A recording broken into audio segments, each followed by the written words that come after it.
Hi, my name is Lindsay Perkins. Um, my presentation is titled The Correlation of Blogs and Social Media, as my project is a website in the form of a blog. So what my project was, I created a website in order to have more creative liberties with my topic. I ended up selecting to go with a blog focused on genealogy. I titled it Then and Now, a genealogy blog. And by having, this kind of thing, it allowed me to go through each of the different points I wanted to hit in a way that an essay wouldn't have allowed me, as I would have had to have a thesis and stick with that thesis and kind of like argue a point rather than going through and having little short sections on each element I wanted to focus upon. And then the idea of it being titled Then and Now has, it's talking about the past then and bringing, all these past elements of life and all these people who have since, passed on and everything into the present. And it is the person who is going into genealogy, you or someone else, who is now looking back at all of these things and trying to find their footing. And so we have the purpose of my website. I'm not going to read the entire little blurb I have, but it is there. It's very small, but you're able to see it if you want to. Basically, the purpose I wish to convey with my website is that genealogy can be accessible. Anyone can start a family tree. Anyone can get their feet wet, even if it's just wanting to go back a few generations, maybe see what your great-grandparents did or your great-great-grandparents, maybe see where your family might have immigrated from. It's accessible, and it can be.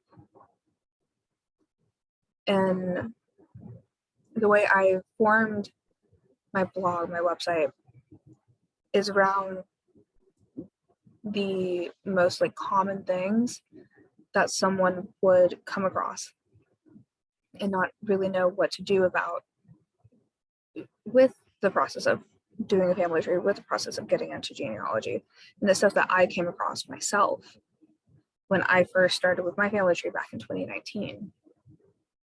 I wanted to provide some of the basic steps, like figuring out what questions to ask, who to talk to, where to kind of begin online, and kind of offer my own experiences and guidance as a way of guidance to get started.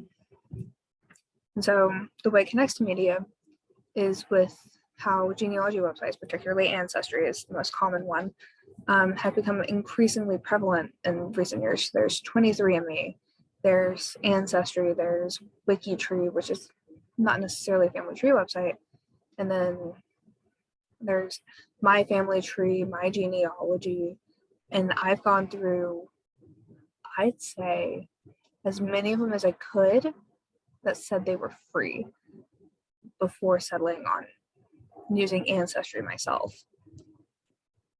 And with this increase and with this kind of prevalence of looking back at where you came from, especially in society and pop culture, reminiscing on where a family came from, who the people before you were, and looking back at the past in retrospective today, there's a want by people to seek out their past and get an understanding of how they came to be in the position where they are now.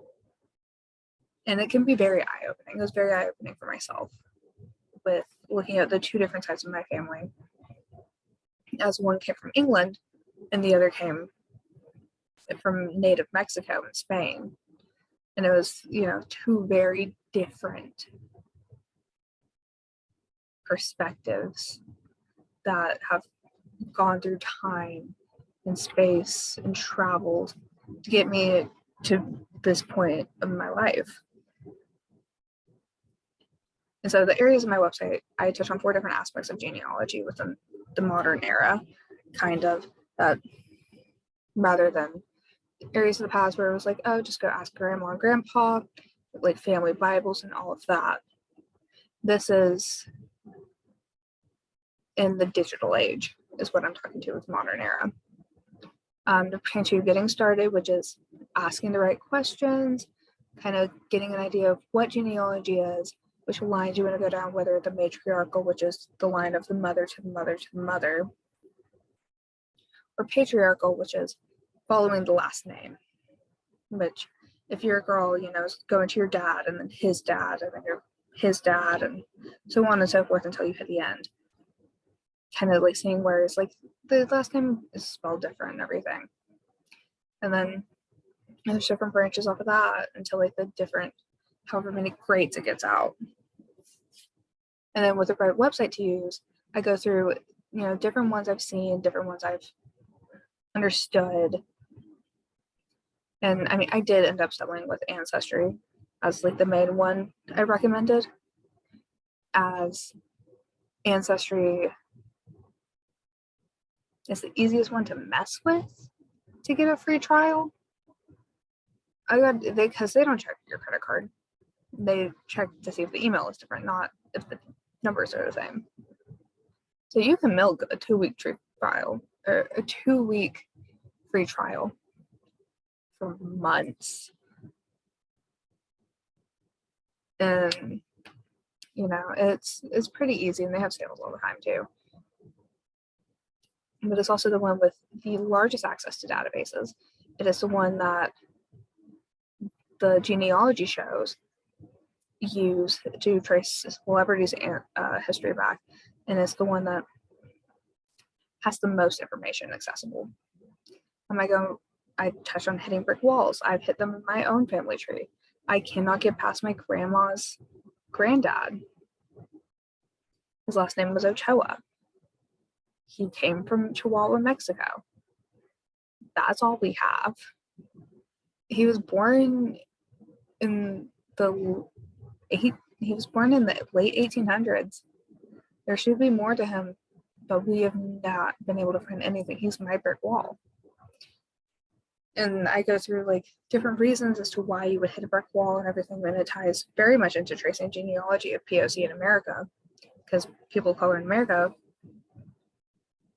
especially women of color, and POC in general, it's very difficult to get past those brick walls, to figure out where you could have come from, because there is not records, there is lies in order to try and get steps up in society. Because my family is Mexican, we're Hispanic, and documents have been lost to time. I've not been able to translate certain documents because I don't speak Spanish. It was something that my great-grandparents never taught my grandmother. So certain skills get lost, and then certain things get lost. And I've also provided examples from my own research in terms of my experience and documents that I've discovered on my website. And it's on a tab called Examples, where I have a picture of my great-great-grandfather from 1925. No idea who took the picture. I had to have a family member translate what's on the back because it was in Spanish, because it was a postcard kind of. And then I have an obituary to give an example of, you know, what people can expect with more modern obituaries. I've not been able to discover one from the 1800s yet. And then I have a document from the 1800s, which is a will and testament. And it goes through, you know, all of that kind of stuff. And it's an example of what kind of document one may find. And these things are not necessarily discussed by genealogists and by other people because it is kind of it's not necessarily a gate-kept community, but it is one where people are like, oh, well, you have to do this or this to get to it, and things are kept behind paywalls. When, with my belief, it should be free to get. You should be able to access your family's records, your family's history fairly easily. But that's just how it is. So anyways, thank you. That is what my project was and kind of like how I see it connecting with society, with other people. As you know, it's becoming more and more common for people to get interested in trying to see how their history affects them now, and all this other stuff, not just genetically, but historically. My image sources, images in the presentation are screenshots from my website, and the images on my website, I have no way of getting sources for, especially the photograph. We have no idea who took that picture. But anyways, thank you. That was my presentation.